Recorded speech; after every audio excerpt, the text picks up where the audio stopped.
इस वक्त रात के 8 बज रहे हैं और रॉड का बेटा किसी के बर्थडे में जा रहा है। दरअसल आज आलोक का बर्थडे है जो कि फैक्ट्री में हो रहा है और इसीलिए रॉड का बेटा फैक्ट्री ही जा रहा है। दरअसल आइसक्रीम मैन रॉड पहले ही फैक्ट्री जा चुका है क्योंकि उसे बर्थडे की तैयारी करनी थी। रॉड का बेटा फैक्ट्री जा ही रहा होता है तभी उसे कुछ दिखाई देता है। अरे ये क्या, यहाँ तो रेड क्रिमिनल को छोड़कर सारे क्रिमिनल रास्ते से जा रहे हैं। तभी रॉड का बेटा जिसका नाम चुन्नी है वो सारे क्रिमिनल को देखकर रुक जाता है। तभी येलो क्रिमिनल कहता है तुम किधर जा रहे हो बच्चे। तभी चुन्नी कहता है मैं कहीं भी जा रहा हूँ, उससे तुम्हें क्या, ज्यादा ओवर स्मार्ट बनने की कोशिश मत करो नहीं तो कूट दिए जाओगे। तभी ब्लू क्रिमिनल कहता है तुम और हम लोगों को कूटोगे। तभी चुन्नी कहता है हाँ तो इसमें कौन सी बड़ी बात है, मैंने तुम्हारे जैसे कितनों को कूटा है। शायद तुम लोगों को पता नहीं है कि मेरे पापा कौन है, तो मैं बता देता हूँ। मेरे पापा आइसक्रीम मैन रॉड हैं और हमारा एक फैक्ट्री भी है जिसमें तुम्हारे जैसे ना जाने कितने लोग झाड़ू पोछा का काम करते हैं। अगर तुम लोग झाड़ू पोछा करना चाहते हो तो मैं तुम लोग को भी अपने फैक्ट्री में रख सकता हूँ। तभी येलो क्रिमिनल कहता है अरे बच्चे तुम कहना क्या चाहते हो, हम लोग तुम्हारे फैक्ट्री में नौकर का काम करें। शायद तुम ये नहीं जानते कि हम लोग कौन हैं। हम लोग सारे क्रिमिनल हैं और क्रिमिनल से सारे लोग डरते हैं। ये बात तुम्हें पता होनी चाहिए। मुझे तो तुम पे काफी ज्यादा गुस्सा आ रहा है। अगर मेरे हाथ में कोई गन होता तो मैं तुम्हें हेडशॉट मार देता। वैसे भी तुम्हारा सर बहुत बड़ा है। येलो क्रिमिनल की बात सुनने के बाद चुन्नी मन ही मन खुश होने लगता है। तभी चुन्नी कहता है तुमसे अच्छा हेडशॉट मारने वाले मेरे पापा के दोस्त है। अरे मुझे बर्थडे में भी जाना है, तुम लोगों ने मेरा टाइम बर्बाद कर दिया, चलो हटो हटो मुझे जाने दो। ये सब बोलते बोलते चुन्नी वहाँ से जाने लग जाता है। चुन्नी को जाते हुए सारे क्रिमिनल्स देखते ही रह जाते हैं। सारे क्रिमिनल्स चुन्नी की बात को सीरियसली नहीं लेते हैं और बच्चा समझकर उसे छोड़ देते हैं। लेकिन चुन्नी की ये सब बातें कोई और भी सुन रहा होता है।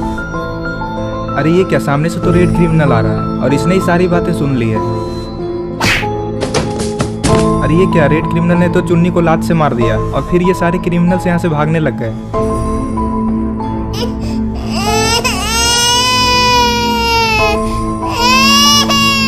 मार खाने के बाद चुन्नी रोने लग जाता है और फिर ये गुस्से में अपने पापा के पास जाने लगा। और इधर फैक्ट्री को तो काफी अच्छे तरीके से सजाया गया है और यहाँ पे तो काफी सारे लोग भी आए हैं। अरे ये क्या, आलोक ने तो गुल्ली बुल्ली के साथ राइस्टार और आरजू भाई को भी बुलाया है और ये लोग आपस में कुछ बातें करने में लगे हुए हैं। आइसक्रीम मैन रॉड ने तो काफी बड़ा केक बनाया है।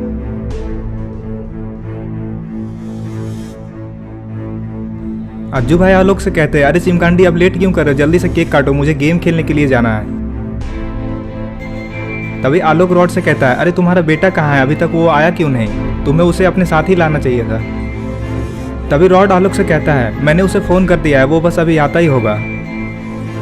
रॉड ये सब कह ही रहा होता है तभी गुल्ली कहता है रॉड तुम्हारा बेटा आ गया।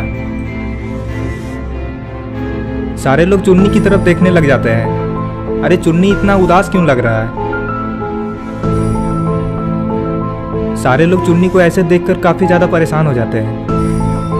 तभी रॉड कहता है क्या हुआ चुन्नी, तुम रो क्यों रहे हो, किसी ने तुम्हें मारा है क्या, मुझे उसका नाम बताओ, मैं उसे छोड़ूंगा नहीं। चुन्नी रॉड से कहता है मुझे रास्ते में 5 क्रिमिनल्स मिले थे, उन सभी ने मुझे डंडे से मारा है। तभी रॉड कहता है किसकी इतनी हिम्मत जो मेरे बेटे को मारा है, तुम बस मुझे उन लोगों का नाम बताओ, मैं उन सभी को फ्रीज कर दूंगा। मैं उन 5 को इतना मारूंगा कि वो दोबारा तुम्हारी तरफ देखने की भी हिम्मत नहीं करेंगे। शायद वो लोग ये नहीं जानते कि मैं कैसा आदमी हूँ और मैं क्या क्या कर सकता हूँ। मैं एक एक को चुन चुन कर मारूंगा और तुम्हारा बदला लूंगा। रॉड की ये सब बातें सुनने के बाद आलोक चुन्नी से कहता है मुझे ये बताओ कि वो लोग दिखने में कैसे थे। तभी चुन्नी आलोक से कहता है वो 5 जोकर के जैसे दिख रहे थे और सारे के सारे मास्क पहने हुए थे। चुन्नी की ये बातें सुनने के बाद गुल्ली चुन्नी के पास चला जाता है और उसे हंसाने की कोशिश करता है। गुल्ली और चुन्नी की मस्ती देखकर आलोक को भी हंसी आ जाता है।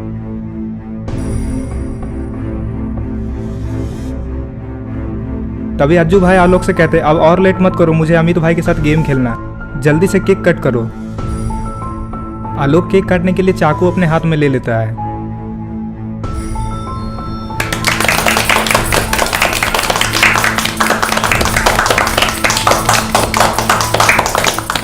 अरे ये क्या, रॉड तो जमीन पे गिर गया।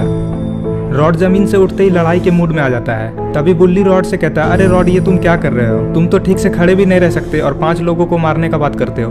तभी रॉड बुल्ली से कहता है अरे मैं तो जानबूझकर गिरा था ताकि तुम लोग को हंसी आए, लेकिन तुम लोग तो हंसते ही नहीं हो, सिर्फ मेरा बेटा ही हंस रहा है। इतने में राइस्टार कहता है अभी तुम लोगों को डांस भी करना है, मैंने फैक्ट्री के अंदर डीजे भी लगवाया है, डांस करने के बाद ही मैं तुम लोगों को अपने अपने घर जाने दूंगा। और राइस्टार इशारा करते हुए सभी को बताता है कि देखो मैंने उधर डीजे को लगवाया है। ये बात सुनकर सारे लोग उस तरफ देखने लग जाते हैं। तभी इन लोगों को कुछ और भी दिखाई देता है। अरे ये क्या, ये तो सारे क्रिमिनल्स यहाँ पे आ चुके हैं। आखिर ये सारे क्रिमिनल्स यहाँ पे क्यों आए हैं? कहीं इन क्रिमिनल्स का इरादा लड़ाई झगड़ा करने का तो नहीं है? अगर ऐसा हुआ तो पता नहीं कौन जीतेगा।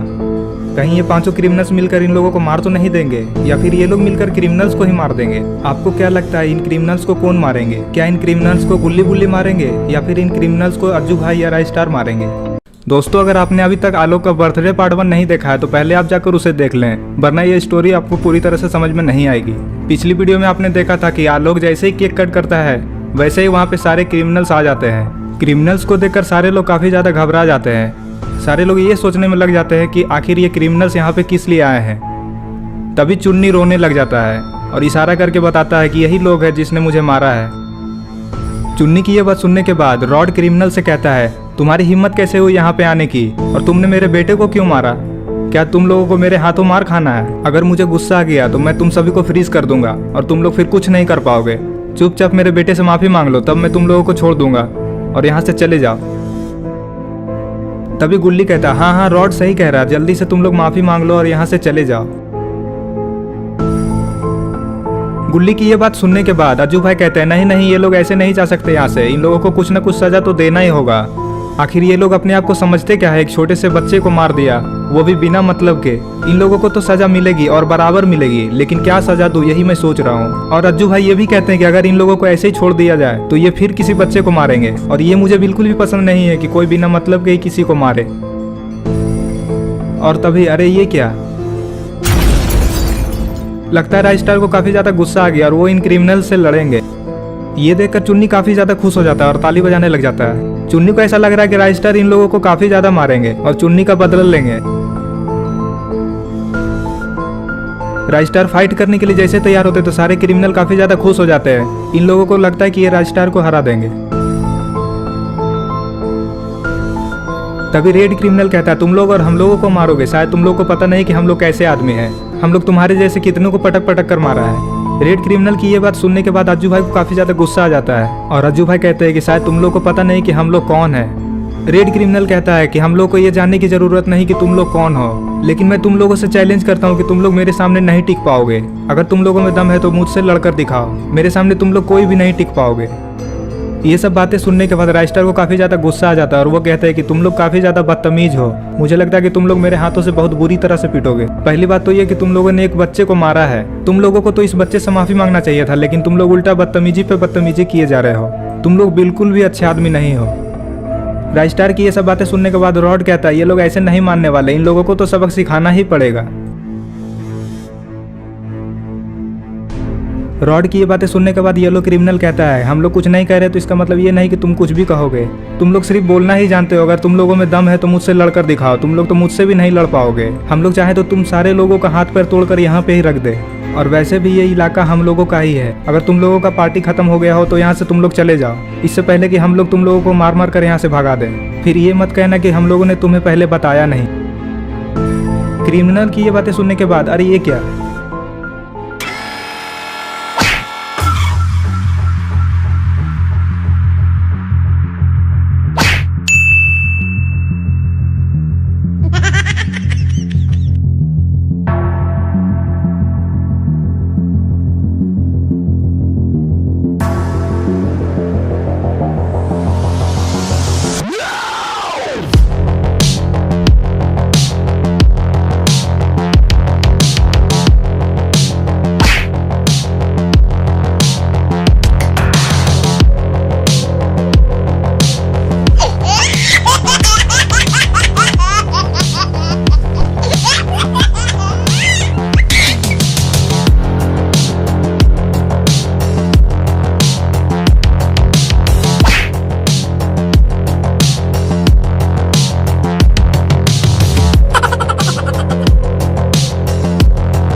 अरे ये क्या, ये तो राइस्टार से माफी मांगने लगा। राइस्टार कहता है, चलो चलो मैंने तुम्हें माफ कर दिया, तुम लोग दोबारा से ऐसी हरकत मत करना। तभी ग्रीन क्रिमिनल राइस्टार से कहता है, आप बहुत अच्छे आदमी हैं, आपने हम लोगों को माफ कर दिया, अब मेरे दोस्तों को भी पिटने से बचा दीजिए। ग्रीन क्रिमिनल की ये बातें सुनने के बाद राइस्टार ताली बजाकर सभी को रुकने को कहता है और राइस्टार ये भी कहता है कि अब छोड़ दो, अब और मत मारो, नहीं तो इन लोगों का जान ही निकल जाएगा। राजस्टार की ये बातें सुनने के बाद सारे लोग रुक जाते हैं और राजस्टार की तरफ देखने लग जाते हैं। तभी आलोक कहता है आज मेरा बर्थडे है, तुम लोग लड़ाई झगड़ा करने में लगे हुए हो, चलो मेरा बर्थडे सेलिब्रेट करो।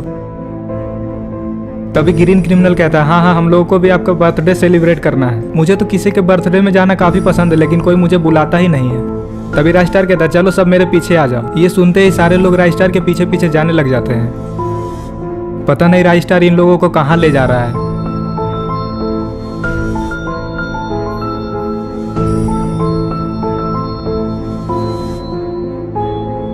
अरे ये क्या, ये तो सारे लोग फैक्ट्री के अंदर ही आ रहे हैं।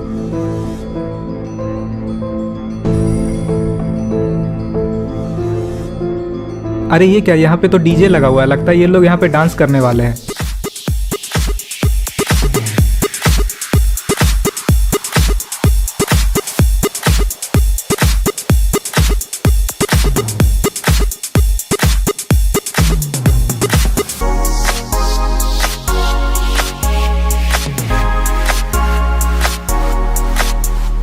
अरे ये कौन है और ये फैक्ट्री में क्या कर रहा है? अरे ये तो केक की तरफ ही आ रहा है और ये दिखने में इतना अजीब क्यों लग रहा है? अरे ये तो कोई जोकर लग रहा है। अरे ये क्या, ये तो केक के पास आकर रुक गया है। ये इधर उधर क्यों देख रहा है? अब ये क्या करने वाला है? अरे इसने तो केक को ही उठा लिया। केक को उठाने के बाद ये आदमी इधर उधर देखने लग जाता है और फिर थोड़ी देर इधर उधर देखने के बाद ये आदमी पीछे घूम जाता है और फिर वो दौड़ लगा देता है और यहाँ से भागने लग जाता है। लेकिन ये आदमी इस केक को लेकर जा कहाँ रहा है? कहीं ये आलोक का बर्थडे बिगाड़ना तो नहीं चाहता और कहीं ये आदमी आलोक का दुश्मन तो नहीं? लेकिन इस आदमी को ये पता नहीं कि उसे केक ले जाते हुए कोई देख रहा है। अरे ये क्या, ये तो चुन्नी है और चुन्नी ने ही केक को चोरी होते हुए देख लिया है और अब ये सभी को बता देगा कि केक चोरी हो चुका है। चुन्नी वहां से भागकर डीजे के पास आ जाता है जहाँ पे सारे लोग डांस करने में लगे हुए थे। चुन्नी चिल्ला चिल्ला कर सभी को ये बात बताने की कोशिश करता है कि केक चोरी हो चुका है, लेकिन कोई इसकी बात सुनने को तैयार ही नहीं। सभी लोग डांस करने में ही लगे हुए हैं।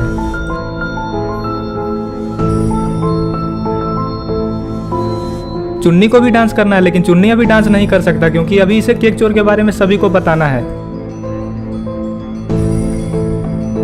तभी अरे ये क्या, चुन्नी कहाँ जा रहा है? अरे ये तो सीढ़ियों से चढ़कर ऊपर चला आया है, पता नहीं अब ये क्या करेगा। अरे ये क्या, ये तो डीजे के ऊपर ही चढ़ गया है और ऊपर से ही सभी को बताने में लगा हुआ है, लेकिन अभी भी चुन्नी की बात कोई नहीं सुन रहा है। अब चुन्नी क्या करेगा, कैसे अपनी बात सभी को बताएगा? अब तो चुन्नी को इन लोगों पे गुस्सा भी आ रहा है। अरे ये क्या, चुन्नी ने तो छलांग लगा दिया और 2 लोगों को नीचे गिरा दिया। रॉड और अज्जू भाई जैसे जमीन पे गिरते हैं तो सारे लोग डांस करना बंद कर देते हैं और इन लोगों की तरफ भी देखने लग जाते हैं। चुन्नी इन दोनों को जमीन पे गिरा दिया, ये देखकर सारे लोग हंसने भी लग जाते हैं। अपने बेटे की ऐसी हरकत देखकर रॉड को भी हंसी आ जाती है। तभी रॉड और अज्जू भाई खड़े होते हैं। तभी रॉड चुन्नी से कहता है ये क्या तरीका है डांस करने का, तुम्हें तो डांस करना भी नहीं आता।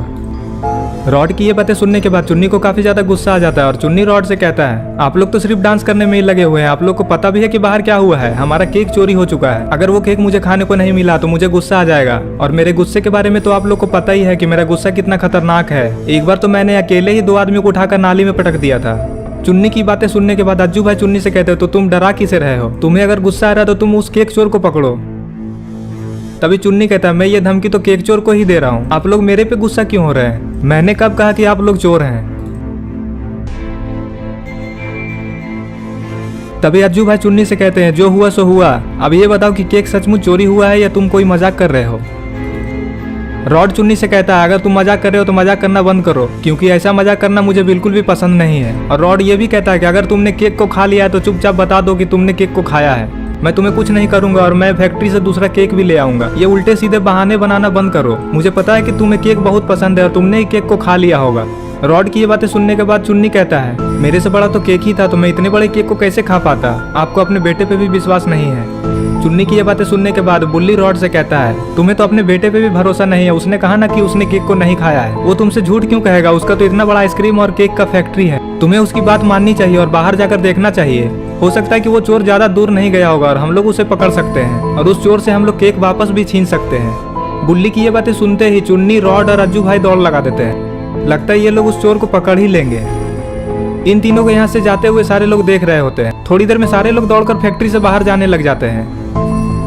चोर अगर पकड़ा गया तो पता नहीं उस चोर का क्या होगा, सारे लोग मिलकर तो उसे ऊपर ही पहुंचा देंगे। चुन्नी इशारा करते हुए कहता है देखिए केक यहाँ से गायब है। और चुन्नी ये भी कहता है मैंने कहा था ना कि वो चोर केक को लेकर जा रहा है, आप लोग मेरी बात को मान ही नहीं रहे थे, अब तो वो काफी दूर चला गया होगा। तभी रॉड चुन्नी से कहता है आखिर वो चोर भाग कर जाएगा कहाँ, वो इतने बड़े केक को लेकर ज्यादा दूर नहीं जा सकता। ये लोग यही सोचने में लगे हुए हैं कि आखिर चोर किस तरफ गया है। तभी फैक्ट्री के अंदर से सारे लोग दौड़ते हुए बाहर आ जाते हैं। सारे लोग दौड़ते हुए उसी जगह पे पहुंच जाते जहाँ पे केक कट हुआ था। वहां आते ही रेड क्रिमिनल कहता है मुझे वो केक चाहिए, मैंने तो उस केक को खाया भी नहीं था। आलोक कहता है मेरे बर्थडे का केक किसने चोरी कर लिया, ये बहुत बुरी बात है, इसमें मेरी ही गलती है कि मैं केक को यहाँ पे छोड़कर डांस करने चला गया था। हम लोगों को केक को अपने साथ ही अंदर ले जाना चाहिए था। मुझे तो ऐसा लगता है कि कोई जानबूझकर मेरा बर्थडे खराब करना चाहता है, ऐसा जो कोई भी कर रहा है मैं उसे नहीं छोड़ूंगा। तभी रॉड आलोक से कहता है तुम चिंता मत करो आलोक, मैं तुम्हारे लिए दूसरा केक बना दूंगा। ये बात सुनते ही अज्जू भाई रॉड से कहते हैं तुम दूसरा केक क्यों बनाओगे रॉड, हम लोग उस चोर से केक को छीन लेंगे और उस चिमकांडी को इतना मारेंगे कि वो दोबारा से ऐसी हरकत करने का सोचेगा भी नहीं। इतना कहते ही सारे लोग उस तरफ भागने लग जाते जिस तरफ चोर केक को लेकर भागा है। ये सारे लोग चोर का पीछा करते करते फैक्ट्री से काफी दूर निकल आते हैं। ये लोग भागते भागते देखते हैं कि हाईवे के उस तरफ एक घर है और चोर उसी घर के अंदर चला गया है। घर के पास आते ही सारे लोग खड़े हो जाते हैं। तभी गुल्ली कहता है ए चोर घर से बाहर निकलो, हमने तुम्हें देख लिया है। तभी चुन्नी चोर से कहता है हमने तुम्हें चारों तरफ से घेर लिया है, भागने की सोचना भी मत वरना मारे जाओगे। आलोक कहता है अरे नहीं चुन्नी, ये मुझसे बचकर नहीं भाग सकता, इसने तो मेरा केक चोरी किया, मैं बस एक बार इसका चेहरा देख लूं फिर मैं उसे छोड़ूंगा नहीं। उसे पता नहीं है कि मैं कैसा आदमी हूँ और इसने तो मेरा बर्थडे भी खराब कर दिया। हम लोग कितने अच्छे से पार्टी मना रहे थे, हम लोगों को तो डांस करने में भी काफी ज्यादा मजा आ रहा था, पर इस चोर के कारण सारा मजा खराब हो गया। मैं उसे मारे बिना नहीं रह सकता, बस वो एक बार घर से बाहर निकले। ये बात सुनते ही अज्जू भाई आलोक से कहता है अरे नहीं आलोक, तुम उसे क्यों मारोगे, हम लोग हैं ना, हम लोग ही उसे देख लेंगे। शायद उस चोर को पता नहीं है कि तुम मेरे और राय स्टार के दोस्त हो और अब ये सारे क्रिमिनल्स भी तुम्हारे दोस्त हैं और गुल्ली बुल्ली रॉड तो है ही। ये सब बातें बोलने के बाद भी चोर घर से बाहर नहीं निकलता है, पता नहीं वो कहाँ छिप गया है। आखिर इतने घने जंगल में ये घर किसका है, कहीं ये घर उसी चोर का ही तो नहीं। अज्जू भाई कहते हैं मैं तो उसे कब का हेडशॉट मार देता, लेकिन मैं तो गन लेकर ही नहीं आया। अरे ये क्या, इस घर में कौन सोया है, अरे ये तो कोई बूढ़ा आदमी लग रहा है और इसके पास में ही केक रखा हुआ है, लेकिन केक तो किसी और ने चुराया था। लगता है ये बूढ़ा आदमी काफी दिनों से बीमार है। अरे ये क्या, केक चोर तो यहीं पे खड़ा है और अज्जू भाई की सारी बातें सुन रहा है। अब ये चोर क्या करेगा, लगता है ये चोर अब पकड़ा जाएगा। और इधर चुन्नी चोर को घर से बाहर निकलने के लिए बार बार कह रहा है, लेकिन चोर बाहर निकलने को तैयार ही नहीं है। तभी आलोक को गुस्सा आ जाता है और आलोक गुस्से में कहता है तुम बाहर आओगे या हम लोग अंदर आ जाएं? अगर हम लोग अंदर आ गए तो तुम्हें बहुत ज्यादा मारेंगे। इससे पहले कि मुझे और ज्यादा गुस्सा आ जाए, मेरा केक लेकर घर से बाहर आ जाओ। हो सकता है कि हम लोग तुम्हें माफ कर दे, क्योंकि हम लोग इतने बुरे आदमी भी नहीं है। आखिर तुमने मेरा केक ही क्यों चुराया है, बस ये बात हम लोग सुनना चाहते हैं, वो भी तुम्हारे मुंह से। तभी अज्जू भाई कहते हैं मैं तुम्हें लास्ट वार्निंग दे रहा हूँ, जल्दी से आलोक का केक लौटा दो, तब हम लोग तुम्हें छोड़ देंगे और यहाँ से चले जाएंगे। जैसे ही अज्जू भाई इतना कहते हैं तभी इन लोगों को घर के अंदर से किसी के चलने की आवाज सुनाई देती है। ऐसा लग रहा है कि कोई घर से बाहर आने वाला है, लेकिन आखिर कौन आने वाला है। अरे ये क्या, ये तो वही चोर है जिसने केक चोरी किया है। चोर घर से बाहर आते ही इधर उधर देखने लग जाता है, शायद इसे कम दिखाई देता है। चोर अज्जू भाई से कहता है तुम लोग कौन हो और यहाँ पे शोर क्यों मचा रहे हो? तुम लोगों ने तो चिल्ला चिल्ला कर मेरे पापा को भी जगा दिया जो आराम से सोए हुए थे। तुम लोग यहाँ पे और शोर मत करो और यहाँ से चले जाओ, इससे पहले कि मुझे गुस्सा आ जाए और मैं तुम लोगों को यहाँ से डंडे मारकर भगा दूं। और हाँ, मैं तुम लोगों को एक बात बताना चाहता हूँ कि मैंने तुम्हारा केक चोरी नहीं किया है। क्या मैं तुम लोगों को चोर दिखाई देता हूँ? चलो निकलो यहाँ से और दोबारा इस जगह पे दिखाई मत देना। तभी चुन्नी चोर की तरफ इशारा करते हुए कहता है ये झूठ बोल रहा है। अज्जू भाई कहते हैं हाँ चुन्नी, मुझे पता है कि केक को इसने ही चुराया है, आखिर तुम झूठ क्यों बोलोगे? और वैसे भी इसका शक्ल तो चोर जैसा ही लगता है, जरूर इसने ही केक को चुराया है। तुम हमारा केक वापस देते हो या नहीं? तभी चोर कहता है तुम लोगों को एक बार में बात समझ में नहीं आता है, मैंने कहा ना कि मैंने केक को नहीं चुराया है। तभी आलोक चोर से कहता है तुम पहले ही हमारा कितना टाइम बर्बाद कर चुके हो, अब मुझे लग रहा है कि तुम बात से नहीं मानोगे। अब मुझे लग रहा है कि तुम हमारे हाथों से पीटोगे, और वैसे भी लातों की भूत बातों से नहीं मानते। तभी चोर कहता है तुम लोग मेरे घर के सामने ही मुझे धमकी दे रहे हो, अभी तुम लोगों को मैं बताता हूँ। ये कहते ही चोर अज्जू भाई की तरफ दौड़ लगा देता है। अब पता नहीं चोर का क्या होगा।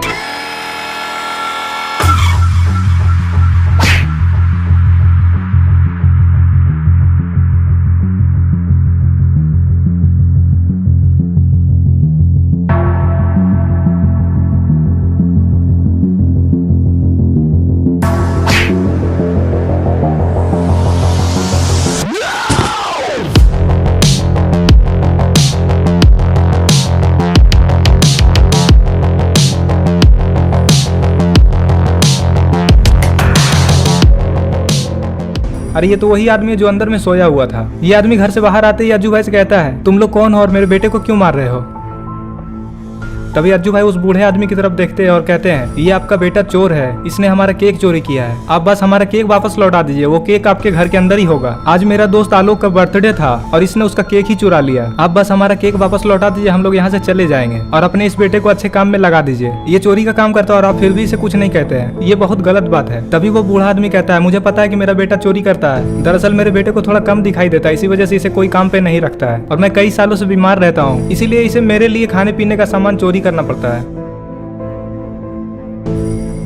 तभी अज्जू भाई कहते हैं, ये बात मुझे पता नहीं थी, अब आपको चिंता करने की कोई जरूरत नहीं है। अज्जू भाई की ये बातें सुनने के बाद वो बूढ़ा आदमी रोने लग जाता है और वो रोते हुए कहता है, आप लोग बहुत अच्छे आदमी हैं, आप लोगों का दिल बहुत बड़ा है, मुझे तो लगा था कि अगर आप लोगों को पता चलेगा कि मैं इसका पापा हूँ तो आप लोग मुझे भी मारेंगे। अब मैं अपने बेटे को चोरी करने से रोकूंगा, लेकिन आखिर ये काम भी क्या करेगा, इसे तो कोई काम देता भी नहीं है, आप लोग ही बताइए किसके लिए मैं क्या करूँ। तभी वो चोर अज्जू भाई से कहता है, आप लोग ही मुझे कोई काम बता दीजिए जिससे कि मैं पैसे कमाकर अपने पापा का देखभाल कर सकूं। सारे लोग इसकी बात सुनकर कुछ सोच ही रहे थे कि तभी चुन्नी कहता है, तुम्हारे लिए मेरे पास एक काम है, क्यों ना तुम हमारी फैक्ट्री में ही काम कर लो, अच्छे खासे पैसे भी मिलेंगे। चुन्नी की बात सुनने के बाद रॉड कहता है, हाँ, मैं तुम्हें अपनी फैक्ट्री में काम दे दूंगा और महीने के 10,000 रुपए भी दूंगा, साथ ही साथ केक और आइसक्रीम भी फ्री में ले सकते हो। रॉड की बात सुनते ही वो चोर काफी ज्यादा खुश हो जाता है। तभी वो बूढ़ा आदमी कहता है, आप लोगों का बहुत बहुत धन्यवाद, जो आप लोगों ने मेरे बेटे को काम दिया, अब वो चोरी कभी नहीं करेगा। ये सब बातें सभी लोग कर ही रहे होते कि तभी, अरे ये क्या, इसे तो किसी ने गोली मार दिया है, आखिर वो कौन है जिसने इसे गोली मारा है, अब तो इसकी मौत हो गई है। और अज्जू भाई को भी समझ में नहीं आ रहा कि ये सब क्या हो गया। चुन्नी तो अपनी फैक्ट्री में इसे काम देने वाला था, लेकिन इसे गोली किसने मारी, शायद अब ये मर चुका है। ये सब देखने के बाद सारे लोग काफी ज्यादा घबरा जाते हैं, किसी को भी ये समझ में नहीं आ रहा था कि आखिर इसे गोली किसने मारी। तभी, अरे ये क्या, ये तो जेसन है, और जेसन यहाँ क्या कर रहा है, लगता है जेसन ने ही इस चोर को गोली मारी है, और जेसन के साथ तो हेलो नेवर भी है। आखिर जेसन ने ऐसा क्यों किया, उस चोर से जेसन की क्या दुश्मनी थी। सारे लोग जेसन और हेलो नेवर को देख लेते हैं कि उसने ही गोली मारी है। तभी गुल्ली कहता है, अरे ये तो जेसन है, जेसन तो मर चुका था, फिर ये यहाँ पे कैसे आया। तभी बुल्ली कहता है, पता नहीं ये कैसा भूत है, बाबा तो इसे कई बार मार चुके हैं, लेकिन ये फिर से वापस आ जाता है। बुल्ली की ये बात सुनकर रेड क्रिमिनल कहता है, लेकिन इस बेचारे को उसने गोली क्यों मारी, आखिर इसने क्या बिगाड़ा था उसका। इतना सुनते ही अज्जू भाई को गुस्सा आ जाता है और वो जेसन की तरफ दौड़ लगा देते हैं। लगता है अब जेसन अज्जू भाई के हाथों बुरी तरह पिटेगा। अरे ये क्या, जेसन तो यहाँ से भागने लगा, लगता है जेसन अज्जू भाई से डर गया और यहाँ से भाग गया। जेसन तो चालाक निकला और अज्जू भाई के हाथों पिटने से बच गया, लेकिन पता नहीं कब तक बचेगा। जेसन बचकर निकल गया, इस बात से अज्जू भाई को काफी ज्यादा गुस्सा भी आ रहा है। रॉड अज्जू भाई से कहता है, हम लोग जेसन का पता लगा लेंगे कि वो कहाँ पे रहता है।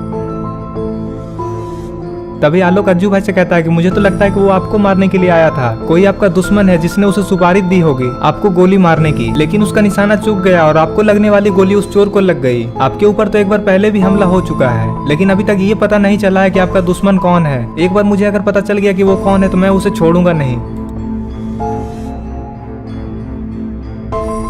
तभी अज्जू भाई आलोक से कहते हैं, मुझे भी पता नहीं है कि मेरा दुश्मन कौन है और कौन मेरे पीछे पड़ा हुआ है। अगर एक बार मुझे पता चल गया कि वो कौन है तो मैं उस चीमकांडी को छोड़ूंगा नहीं, मैं उन सभी को उल्टा लटका कर डंडे से मारूंगा। आखिर उसे मुझे मारना ही है तो मेरे सामने क्यों नहीं आ जाता, क्यों अपने चेले चपाटे को मुझे मारने के लिए भेजता है। अगर उसमें दम है तो वो मेरे सामने आए और मुझसे लड़े, मैं भी तो देखूं कि वो कौन है। अरे चुन्नी यहाँ पर बैठकर क्या करने में लगा हुआ है, शायद इसे कुछ पता चला है। चुन्नी खड़े होकर सभी से कहता है, अभी मैंने देखा कि इसका दिल धड़क रहा है, ये अभी भी जिंदा है और ये हिल भी रहा है, हम लोग इसे अभी भी बचा सकते हैं। चुन्नी की ये बातें सुनने के बाद अज्जू भाई गुस्से में सभी से कहते हैं, तो तुम लोग खड़े होकर तमाशा क्या देख रहे हो, जल्दी से कोई एम्बुलेंस को कॉल करो और जल्दी से जल्दी उसे आने को कहो। उसे कहो कि यहाँ पे किसी को गोली लगा है, जितनी जल्दी से जल्दी हो सके कोई भी गाड़ी लेकर यहाँ पे पहुंचे। चुन्नी कहता है, हाँ जल्दी से कॉल करो, हम लोग ज्यादा इंतजार नहीं कर सकते, पता नहीं ये कब तक बचेगा, हम लोग को जल्द से जल्द इसे हॉस्पिटल पहुंचाना होगा, इसका खून तो बहता ही जा रहा है। और चुन्नी ये भी कहता है कि हम लोग तो इसे उठाकर भी नहीं ले जा सकते, क्योंकि हॉस्पिटल यहाँ से काफी ज्यादा दूर है, अगर इसे कंधे पर उठाकर लेकर गए तो जाने में ही 1 घंटा से ऊपर का टाइम लगेगा, अब तो एम्बुलेंस आने का ही इंतजार करना होगा। तभी राइस्टार अपना मोबाइल निकालता है और एम्बुलेंस को कॉल करने लग जाता है।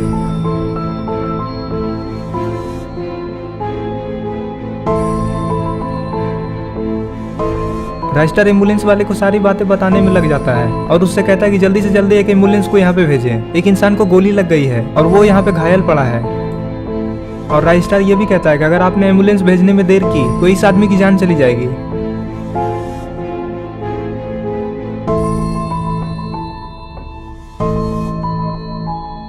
राइस्टर उसे इस जगह की एड्रेस बता रहा होता है।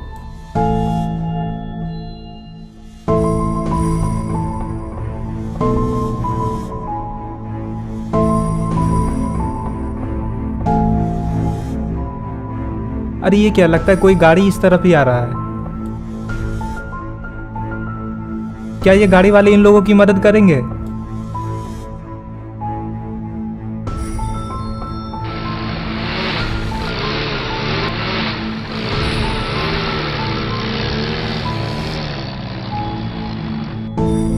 अरे ये क्या, ये तो कोई पुलिस वाला है और इस पुलिस वाले के साथ तो स्काइलर भी है। पुलिस वाले ने जैसे ही देखा कि यहाँ पे कोई घायल पड़ा है, पुलिस वाला इन लोगों पे ही शक करने लगता है। थोड़ी देर उधर देखने के बाद जीप से नीचे उतर जाता है और इन लोगों से कहने लगता है कि ये सब क्या हो रहा है यहाँ पे, तुम लोग यहाँ पे क्या कर रहे हो और ये आदमी कौन पड़ा है यहाँ पे। गुल्ली पुलिस वाले से कहता है इसे एक आदमी ने गोली मारा है और गोली मारते ही वो यहाँ से भाग गया। हम लोग उसे पकड़ नहीं पाए लेकिन मुझे उसका नाम पता है, उसका नाम जेसन है। पुलिस वाला कहता है क्या तुम लोगों ने एम्बुलेंस को कॉल किया है? राइस्टर पुलिस वाले से कहता है हाँ मैंने अभी अभी कॉल किया है, वो बस आता ही होगा, आपको कॉल करने की जरूरत नहीं है। तभी येलो क्रिमिनल पुलिस वाले से कहता है आपकी इस जीप से इसे हॉस्पिटल नहीं ले जा सकते क्या? पुलिस वाला कहता है नहीं नहीं, तुम इस जीप में नहीं ले जा सकते, इस जीप में पेशेंट को चोट लग सकती है, इसे अच्छे से एम्बुलेंस में ही ले जाना पड़ेगा, हम लोग को थोड़ी देर एम्बुलेंस आने का इंतजार करना चाहिए। अज्जू भाई दूर खड़े ये सारी बातें सुन रहे होते हैं। अज्जू भाई वहां से भागकर पुलिस वाले के पास आकर खड़े हो जाते हैं। अज्जू भाई कहते हैं अरे स्काइलर तुम पुलिस वाले के साथ क्या कर रहे हो और इतने दिनों से कहाँ थे, कहीं तुम पुलिस वाले तो नहीं बन गए? स्काइलर अज्जू भाई से कहता है अरे नहीं मैं पुलिस वाला नहीं बनना, ये तो मेरे अंकल हैं और मैं अंकल के साथ उनके घर ही जा रहा था। ये बोलते ही एम्बुलेंस की आवाज आने लग जाती है, लगता है इनका एम्बुलेंस आ चुका है। लेकिन सारे लोग ये देखकर हैरान हो जाते हैं कि एम्बुलेंस का ड्राइवर तो जोकर है। एम्बुलेंस के ड्राइवर को देखते ही रॉड कहता है अरे ये तो जेसन का आदमी है और ये तो जेसन के लिए ही काम करता है, कहीं इसे जेसन नहीं तो नहीं भेजा। रॉड की ये बातें सुनने के बाद राइस्टर ड्राइवर से कहता है ये मैं क्या सुन रहा हूँ, अगर तुम जेसन के आदमी हो तो जरूर तुम्हें जेसन नहीं भेजा होगा, अगर ये बात सच है तो मैं तुम्हें छोड़ूंगा नहीं, और अगर तुम यहाँ से भागने की सोच रहे हो तो ये बिल्कुल गलत सोच रहे हो, क्योंकि हम लोग तुम्हें यहाँ से भागने ही नहीं देंगे, क्योंकि तुम्हारे मालिक ने एक बहुत बड़ी गलती की है, एक इंसान को उसने गोली मारी है। राइस्टार की ये बातें सुनने के बाद ड्राइवर कहता है अरे मैं जेसन का आदमी नहीं हूँ, मुझे किसी ने भेजा भी नहीं है, मुझे तो आप लोगों ने ही कॉल करके यहाँ पे बुलाया है। और हाँ मैं ये बात भी आप लोगों को बताना चाहता हूँ कि मैं पहले जेसन के लिए ही काम करता था, लेकिन जिस दिन मुझे पता चला कि जेसन अच्छा आदमी नहीं है और वो मुझसे उल्टे सीधे काम करवाता है तो मैंने उस दिन से ही उसका काम करना छोड़ दिया और अब मैं एम्बुलेंस का ड्राइवर बन गया और अब मेरा काम लोगों की जान बचाना है। तभी पुलिस वाला जोकर से कहता है हम लोग कैसे विश्वास कर ले कि तुम अब जेसन के लिए काम नहीं करते हो। तभी जोकर कहता है आप लोग को मेरी बात पे विश्वास करना ही होगा, क्योंकि मैंने उसका काम करना कब का बंद कर दिया है।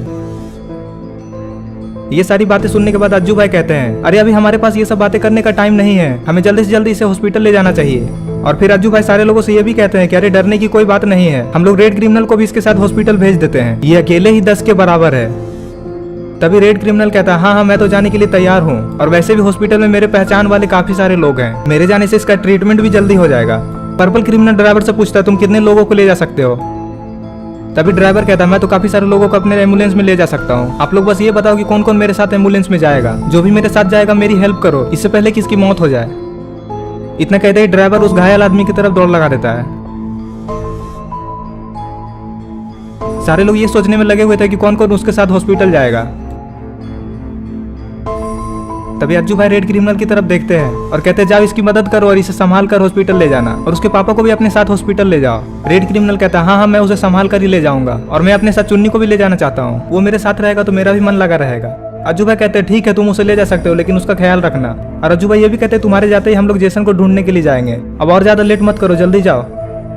ये सुनते ही रेड क्रिमिनल ड्राइवर की हेल्प करने के लिए जाने लगता है। अरे ये क्या, ड्राइवर तो उस चोर के पिता को समझाने में लगा हुआ है। और इधर अज्जू भाई पुलिस वाले से कहते हैं आप और अपने पुलिस वाले को बुला लीजिए और एक जीप भी मंगवा लीजिए, हम लोग साथ में जेसन को ढूंढने के लिए जाएंगे, हमारे साथ और भी पुलिस वाले जाएंगे तो हम लोग जेसन को आसानी से पकड़ लेंगे। पुलिस वाला कहता है हाँ हाँ मैं अपने दोस्त को कॉल करके बुला लेता हूँ और उसे कह देता हूँ कि एक जीप भी अपने साथ लेकर आए, फिर हम लोग साथ में जेसन को पकड़ने के लिए चलेंगे। अरे ये लोग तो एम्बुलेंस में बैठ गए। ये सुनते ही अज्जू भाई पीछे घूम कर देखते हैं, अरे ये क्या एम्बुलेंस में तो सारे लोग बैठ चुके हैं और एम्बुलेंस जाने भी लगा। अरे ये क्या पीछे तो रेड क्रिमिनल बैठ कर जा रहा है। एम्बुलेंस तो काफी तेजी से यहाँ से चली गई। इधर सारे लोग एम्बुलेंस को जाते हुए देख रहे हैं और सारे लोग अपने मन में यही सोच रहे हैं कि वो जल्दी से जल्दी ठीक हो जाए। इन लोगों को जेसन के ऊपर काफी ज्यादा गुस्सा भी आ रहा है। इधर ये लोग हॉस्पिटल जा ही रहे होते हैं, तभी ड्राइवर चुन्नी को अजीब तरह से देखता है और तभी चुन्नी को शक होता है कि कुछ तो गड़बड़ है, लेकिन चुन्नी अभी कुछ कर भी नहीं सकता। चुन्नी को चुपचाप इसके साथ जाना ही होगा। इधर अरे ये क्या, ये कौन है और ये रोड के बीच में खड़े होकर क्या कर रहा है? ये इधर उधर देखने में क्यों लगा हुआ है? अरे ये क्या, एम्बुलेंस तो इसी रास्ते से जा रही है। अरे ये पेड़ के पीछे क्यों छुप रहा है और ये अपने फेस पे मास्क क्यों लगाया हुआ है? अरे ये तो किसी को कॉल कर रहा है, लेकिन किसे? आपको क्या लगता है ये कॉल किसे कर रहा है? कहीं ये जेसन का जासूस तो नहीं? हो सकता है जेसन के कहने पे ही ये सब कर रहा हो। अरे ये क्या, इधर तो पुलिस वाले का दोस्त जीप लेकर आ गया है और सारे लोग जेसन को ढूंढने के लिए जा भी रहे हैं। ये सारे लोगों में से सिर्फ एक इंसान को ही पता है कि जेसन कहाँ रहता है। क्या आपको पता है कि वो कौन है जिसे पता है कि जेसन कहाँ रहता है? ये लोग काफी तेजी से जेसन को ढूंढने के लिए जा रहे हैं। अरे ये कौन सी जगह है? ये जगह तो जानी पहचानी लग रही है। क्या जेसन यहीं रहता है? लेकिन यहाँ तो कोई भी दिखाई नहीं दे रहा है। आखिर ये लोग यहाँ पे क्या करने आए हैं? अरे ये क्या, ये लोग तो गाड़ी को इसी तरफ ला रहे हैं। यहाँ पे आते ये लोग जीप को रोक देते हैं। आखिर ये लोग यहाँ पे क्या करने वाले हैं? अरे ये क्या, यहाँ तो कोई इंसान दिखाई दे रहा है। अरे ये लोग कौन है? अरे यहाँ पे तो जेसन है। जेसन के साथ साथ तो यहाँ पे हेलो नेवर और बक भी है। जेसन ने तो अपने साथ कई सारे गार्ड्स को भी रखा है और सारे गार्ड्स मास्क भी पहने हुए हैं। जेसन इन लोगों को कुछ बताने में लगा हुआ है। अरे कहीं वो इंसान जो पेड़ के पीछे से छिपकर एम्बुलेंस को देख रहा था और एम्बुलेंस के वहां से जाने के बाद किसी को कॉल लगाकर बता रहा था, क्या वो जेसन का ही आदमी था? क्योंकि यहाँ पे जो गार्ड्स है उन्होंने भी सेम मास्क पहना हुआ है। बक जेसन को कुछ बता रहा होता है। लगता है बक और बॉब दोनों जेसन का ही आदमी है। तभी एक गार्ड जेसन को इशारा करते हुए खिड़की की तरफ दिखाता है। अरे ये क्या, ये तो अज्जू भाई हैं। कहीं अज्जू भाई को ये लोग देख तो नहीं लिया? राजस्टार अज्जू भाई से कहता है क्या हुआ, तुम ऐसे क्यों छिप रहे हो? अरे ये क्या, पुलिस वाले ने भी उन लोगों को छिप कर देख लिया है। अरे ये दूसरा पुलिस वाला भी यहाँ पे आ गया। लगता है आज जेसन के साथ साथ उनके सारे आदमी भी पीटेंगे। सारे क्रिमिनल्स भी अपनी अपनी पोजीशन लेकर खड़े हैं। जैसे ही जेसन या उसके आदमी बाहर आएंगे ये लोग उसे पकड़ लेंगे। इन लोगों को तो डरने की भी जरूरत नहीं है क्योंकि इन लोगों के साथ पुलिस वाले भी हैं। अरे ये क्या, ग्रीन क्रिमिनल तो दीवार के पीछे से छिपते हुए आ रहा है। अरे इसने क्या कर दिया? यहाँ पे खड़े होने की क्या जरूरत थी? जेसन के गार्ड ने तो ग्रीन क्रिमिनल को देख लिया है। अब ये जाकर जेसन को बता देगा। अगर जेसन को ये पता चल गया तो जेसन अलर्ट हो जाएगा और फिर अज्जू भाई, राजस्टार, गुल्ली बुल्ली और सारे क्रिमिनल्स भी पकड़े जाएंगे। अरे ये क्या, गुल्ली बुल्ली तो खिड़की से झांक रहे हैं, लेकिन गुल्ली बुल्ली को अभी किसी ने नहीं देखा है। इधर दरवाजे के बाहर तो पुलिस वाले और आलोक खड़े हैं जो इन लोगों की सारी बातें सुन रहे हैं। अरे ये जेसन पीछे क्यों मुड़ा? अरे यहाँ पे तो वो गार्ड आ चुका है जो ऊपर खड़ा था। अरे ये तो जेसन को बता रहा है कि उसने बाहर किसी इंसान को देखा है। अब जेसन क्या करेगा? गार्ड की ये बातें सुनने के बाद जेसन खुश हो जाता है और जोर जोर से हंसने लगता है। जेसन को हंसता देख हेलो नेवर भी हंसने लग जाता है और उसके साथ साथ सारे गार्ड्स भी हंसने लग जाते हैं। आखिर ये लोग हंस क्यों रहे हैं? तभी जेसन अपने गार्ड से कहता है, मुझे पता था कि वो लोग यहाँ जरूर आएंगे। आखिर वो लोग मेरे जाल में फंस ही गए। जेसन अपने लोगों से बात करने में लगा हुआ है, लेकिन उसे पता नहीं कि क्लॉक टावर को चारों तरफ से घेर लिया गया है। जेसन को ऐसा लग रहा है कि अज्जू भाई ने अपने साथ 2-4 लोगों को ही लेकर आया होगा, लेकिन उसे पता नहीं कि अज्जू भाई ने तो अपने साथ पुलिस वाले को भी लेकर आया है, जो कि जेसन के साथ साथ उसके सारे गार्ड्स को भी जेल में भर देंगे। तभी अरे ये क्या, तभी उनमें से एक पुलिस वाला कहता है, तुम लोग चुपचाप बाहर निकलो, हम लोगों ने तुम्हें चारों तरफ से घेर लिया है और भागने की तो सोचना भी मत। पुलिस वाले की ये बातें सुनने के बाद सारे लोग घूमकर देखते हैं। अरे ये क्या, यहाँ पे पुलिस वाला कैसे आ गया? और पुलिस वाला जेसन से ये भी कहता है कि तुम्हें क्या लगा था कि तुम मर्डर करके भाग जाओगे और हम लोग तुम्हें नहीं पकड़ पाएंगे? तभी ग्रीन क्रिमिनल कहता है, चलो चलो चुपचाप तुम लोग बाहर आओ। ये बातें सुनने के बाद जेसन के सारे लोग काफी ज्यादा डर जाते हैं। अरे ये क्या, जेसन तो अभी भी हंसने में लगा हुआ है, कहीं ये पागल तो नहीं हो गया? गुल्ली बुल्ली को भी ये समझ में नहीं आ रहा कि आखिर जेसन हंसने में क्यों लगा हुआ है। अरे छत पे तो एक गार्ड खड़ा है जिसके हाथ में गन है। अरे ये क्या, इसे गोली किसने मारी? लगता है पुलिस वाले ने ही उसे शूट कर दिया। आलोक जेसन से कहता है तुमने अज्जू भाई को मारने की कोशिश क्यों की? अज्जू भाई से तुम्हारी क्या दुश्मनी है? अगर तुम अज्जू भाई के दुश्मन हो तो मैं तुम्हें इतना मारूंगा कि तुम अपने आप को भी आईने में नहीं पहचान पाओगे। हम लोग अच्छे से जानते हैं कि अज्जू भाई कैसे आदमी हैं। वो बिना मतलब किसी को भी नहीं मारते। तुम्हें शायद ये पता नहीं कि हम लोग अज्जू भाई के बचपन के दोस्त हैं और अज्जू भाई को मुसीबत में हम लोग नहीं देख सकते। तभी जेसन आलोक से कहता है मैं तुम्हें क्यों बताऊं कि मेरी दुश्मनी अज्जू भाई से क्यों है? मैं तुम लोगों को नहीं बता सकता। अरे ये क्या, अज्जू भाई तो छलांग लगाकर खिड़की के अंदर चले गए और इधर राइस्टार एक गार्ड से निपटने में लगा हुआ है। अरे इसे तो एक ही किक में चक्कर आ गया। लगता है राइस्टार काफी ज्यादा गुस्से में है। इन लोगों का तो आज बचना मुश्किल है। अरे इधर तो स्काइलर अकेले ही 2 लोगों से लड़ने में लगा हुआ है। लगता है एक का तो काम तमाम हो चुका है। अरे इतने सारे गार्ड्स कहां से आ गए? अरे ये लोग तो क्लॉक टावर के नीचे छिपे हुए थे। कहीं ये सारे गार्ड्स अज्जू भाई और राइस्टार के ऊपर भारी न पड़ जाए।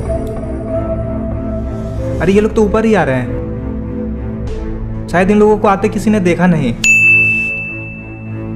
अरे ये क्या, इन लोगों ने तो पुलिस वाले को भी चारों तरफ से घेर लिया है। क्या ये 2 पुलिस वाले सारे लोगों को पकड़ पाएंगे? अरे ये क्या, जेसन को धक्का किसने दिया? अरे ये तो अज्जू भाई हैं और अज्जू भाई ने जेसन को ऐसा मारा कि वो तो जमीन पे ही गिर गया। तभी अज्जू भाई जेसन से कहते हैं क्यों चिमकांडी, कैसी लगी? मुझे मारने चले थे, तुम्हारे इतने सारे गार्ड्स मेरा कुछ नहीं बिगाड़ पाएंगे। मैं अकेले ही इन सभी को पटक पटक कर मारूंगा और अगर उस इंसान को कुछ हुआ तो मैं तुम्हें जिंदा नहीं छोड़ूंगा। क्या तुम ये नहीं जानते कि मुझे मारना इतना आसान नहीं है? मैंने तुम्हें पिछली बार माफ करके बहुत बड़ी गलती की। और अज्जू भाई जेसन से ये भी कहते हैं अगर मैं अपने दोस्तों को पहले ही बता देता कि तुम मुझे मारना चाहते हो तो वो तुम्हें छोड़ते नहीं। अरे ये क्या, ये तो एयरफोर्स का हेलीकॉप्टर लग रहा है। फोर्स यहाँ पे क्या कर रहे हैं? आखिर इन लोगों को किसने बुलाया? हेलीकॉप्टर की आवाज सुनकर सारे लोग ऊपर देखने लग जाते हैं। अरे ये क्या, जेसन तो एयरफोर्स को देखते ही बेहोश हो गया। अरे ये क्या, हेलीकॉप्टर से तो 2 फोर्स नीचे कूद गए और हेलीकॉप्टर यहाँ से चला गया। शायद पुलिस वाले ने ही इन लोगों को बुलाया है। एक फोर्स कहता है कोई भी अपनी जगह से नहीं हिलेगा। तभी दूसरा फोर्स वाला कहता है तुम लोग अब जेल में चक्की पीसने के लिए तैयार रहो। तुम इस बार जेल तोड़कर नहीं भाग पाओगे क्योंकि इस बार हम लोग तुम्हें अंडरग्राउंड में रखेंगे। अब चलो, हमारा ट्रक तुम लोगों का इंतजार कर रहा है। अरे ये क्या, सारे लोग तो गाड़ी में बैठ चुके हैं और यहाँ से जाने के लिए तैयार हैं। अरे ये क्या, आर्मी वाले तो एक ट्रक लेकर आ गए हैं जिसमें जेसन और उसके सारे आदमी को जेल लेकर जाया जा रहा है। अरे ये क्या, दोनों एयरफोर्स तो ट्रक पे ही खड़े हैं। शायद ये फोर्स वाले इन लोगों को जेल पहुंचाकर ही वापस जाएंगे। दोनों फोर्स इन लोगों के साथ इसीलिए जा रहे ताकि ये लोग ट्रक से कूद कर भाग ना पाए। तो दोस्तों ये स्टोरी यहीं पे खत्म होती है। अगर आपको ये वीडियो पसंद आई है तो इस वीडियो को लाइक करें, चैनल को सब्सक्राइब करके ऑल नोटिफिकेशन को ऑन कर दें और आप मुझे कमेंट में ये बताएं कि आगे की स्टोरी किस टॉपिक पे बनाई जाए। और ये रहे पिछले वीडियो के कमेंट्स। अगर आपका नाम इसमें नहीं आया तो आप इस वीडियो के नीचे जाकर कमेंट कर दें।